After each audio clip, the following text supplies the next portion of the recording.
Day 2 of NBA free agency, and Miami has made only one move, Kevin Love. So we have to have some other conversations here at the Heat Report. Tyler Herro.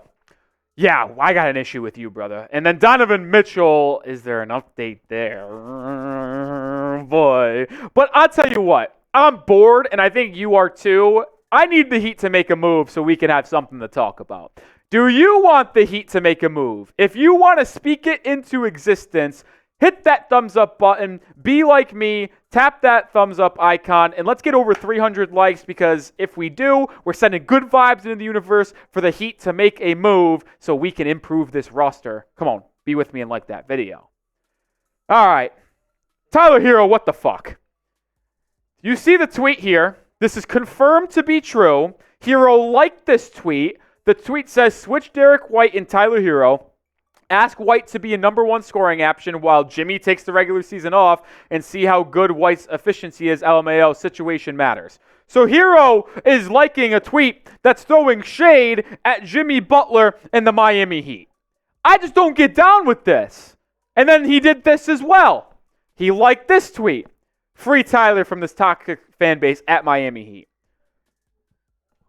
Why is Tyler doing this? Why is he doing this? Like, does he legitimately want out? Like, this is a serious thing that we have to talk about. And I think he thought these were going to be private. Fun fact, people still see if you like their tweets. You just can't see the likes on these guys' profile. But, like, if someone likes your tweet, you can still see that. Why is he liking tweets that are bashing Jimmy Butler and bashing this fan base? Like, I don't get it. He has absolutely no legs to stand on here.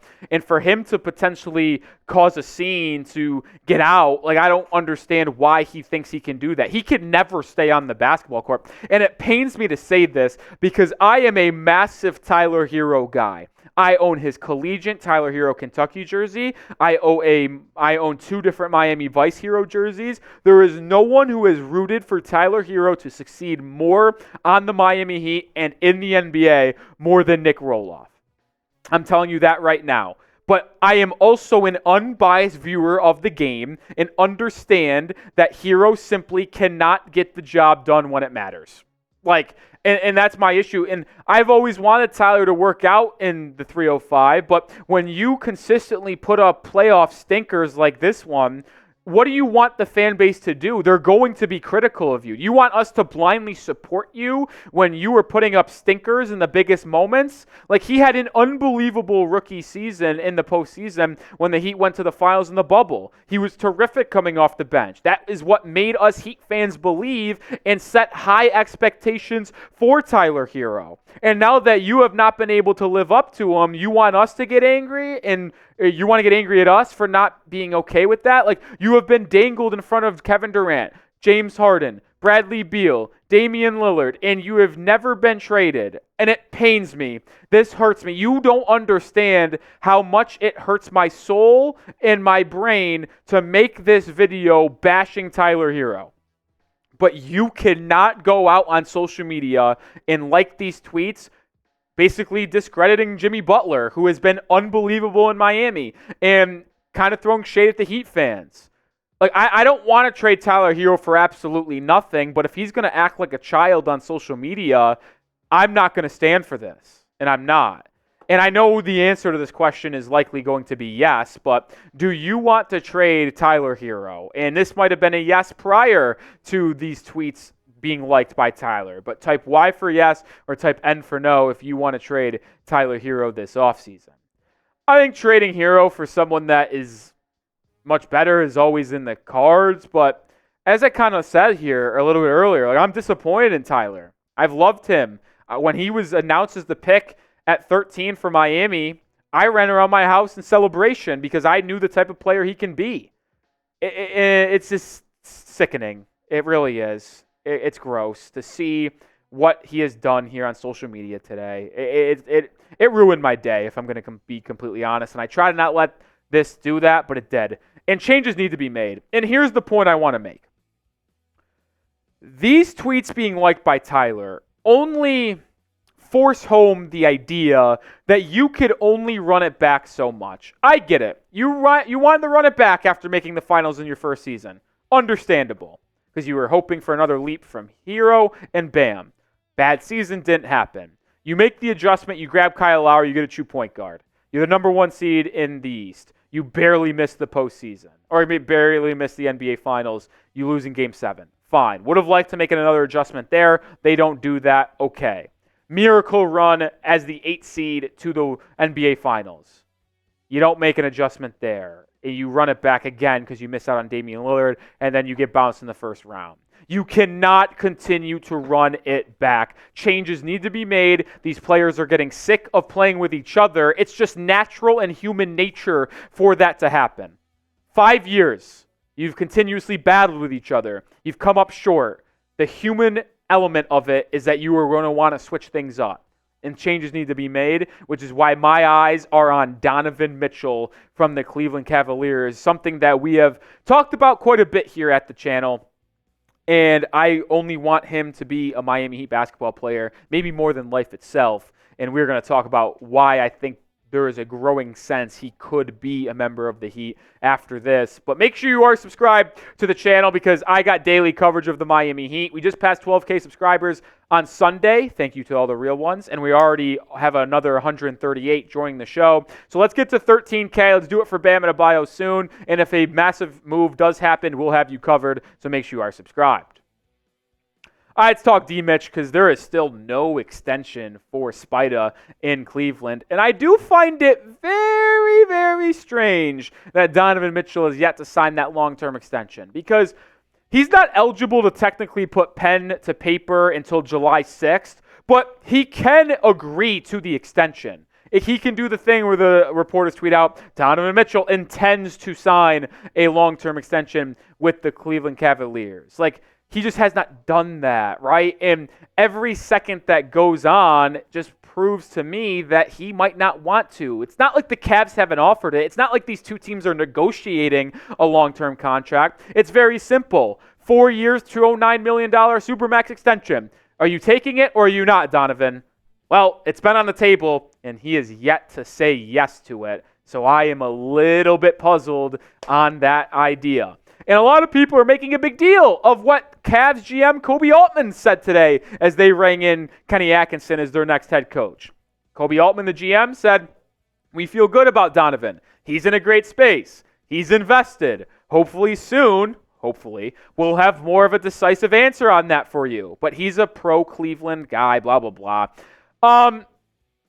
Maybe, that doesn't give me a confidence. If I'm a Cavs fan, do I read that and I'm just like, oh yeah, dude, Kobe knows that Don Mitchell's going to extend. Fuck no, you don't. That gives you a little bit of concern. And I want to take it back 1 year almost exactly. June 26th, 2023. Look at this tweet from Chris Haynes. Portland Trailblazers scumbag Joe Cronin issues statement on meeting with Damian Lillard. I met with Dame and agent Aaron Goodwin this afternoon. We had great dialogue. We remain committed to building a winner around Dame. For the people at home, what happened 3 days after this tweet went out? Oh yeah, he requested a trade. As I've always said, I am not going to believe Donovan Mitchell is signing a long-term deal with the Cleveland Cavaliers until it is officially announced. The general managers, the mouthpieces, the owners will always try to push the narrative they want. Like Joe Cronin last year, pushing that narrative about they're building around Dame, or pushing the narrative that Damian Lillard forced his way out, even though he said that, yeah, if you want to build a winner around me, I want to stay, but you presented no game plan. I'm not saying the situations are exactly the same, because they are not between Donovan Mitchell and Damian Lillard. The only reason why I wanted to share that connection is to show the fans at home, even if a GM or an owner comes out and says to the media, we are not doing something, it does not automatically mean that will not happen because they will try to throw it off. Because think about this, and here's the point I want to make. If it's not going to work, but if you are positioning yourself to trade for Donovan Mitchell, and then you hear that news, and you're like, oh, well, I guess he's not going to be on the trade market. He's going to sign long-term. And you make other moves, which then takes you out of position financially and asset-wise to trade for D-Mitch. Well, then that's the job that they got done correctly, and now Mitchell feels trapped and has to stay with Cleveland. They're not doing this. Simply anything is possible. That's kind of what I want to say. But you make the prediction for me. Will Donovan Mitchell stay in Cleveland? Type S for stay or type L for leave. If he does not sign a long-term deal, here is my trade idea. And I kind of tweaked it because I've had this trade idea for Miami for a while where the Heat get Mitchell, you trade Herro, Jovic, and Jaquez, and then you trade the 30th or the 2030 first-round pick and the 2024 15th overall pick. But obviously Miami made that pick. And now you could technically trade Kel'el Ware, but after the draft now, you have the 2031 first-round pick available to trade. So the way that I see this kind of planning out, if this ever happened, I think it would be the 3 players, and I'm fine offering this. And if you're not fine offering this, then you clearly don't want Donovan Mitchell because you do anything in your power to get D-Mitch in Miami to make that big 3 and long-term duo with him and Bam. You can't technically trade the 29 first-round pick because you traded the 27 first-round pick that is top 10 protected to the Charlotte Hornets for Terry Rozier. And if that doesn't convey in 27, it becomes unprotected in 28, which then would make 29 unavailable to trade.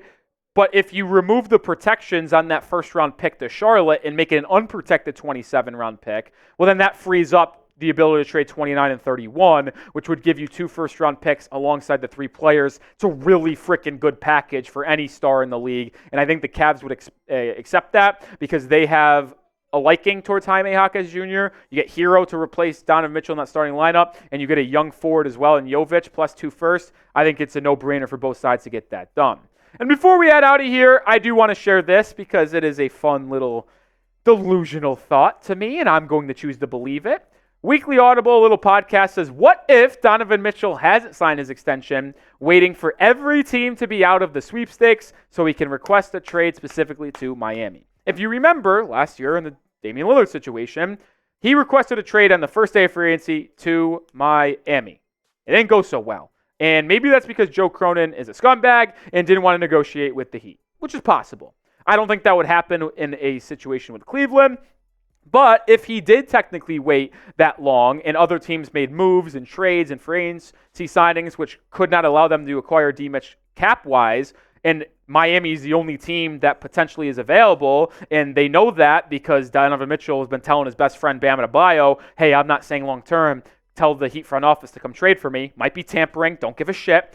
But either way, that could be a realistic scenario. Is it a delusional thing to think? Maybe, but I'm a delusional type of guy who wants to believe Donovan Mitchell is going to be a member of the Miami Heat next season. Because it's the only thing I'm holding out hope for, because if that doesn't happen, the Heat are cooked. That's the truth. And that's going to do it for today's video.